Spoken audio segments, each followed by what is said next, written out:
Mga talisayno, gipahimangnuan silang City Health officials nga magmatngon sa mga sakit dala sa kainit sa panahon, sama na lang sa heat stroke. Ang report ni Femery Dumabok. Gahapon, gideklarar na sa Pag-asa ang pagsugod sa summer season o gipanlantawan nga atog yung masinati ang taas nga temperatura.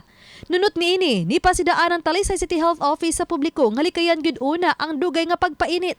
Dili lang alang sa mga hamtong kun dili lakip na sa mga bata. Gawas sa ubo, sipon ug hilanat anao sa mga skin diseases ug ang posibleng pagkasinati sa heat stroke. Delikado gyud dinod og heat stroke, no. So sa pagkakaroon labi na init kayo, advice namo sa mga katawhan nga kung pwede magpabiling sa landong, no? And then well hydrated lang, kinahanglan nga minom og daghan ng fluids. Kung simba ko maka-feel na sila signs and symptoms sa kanang heat stroke like na yung mga delirium, seizures, no? Pwede ra sila gihapon motawag sa atong DRMO personnel para mada sila sa ospital.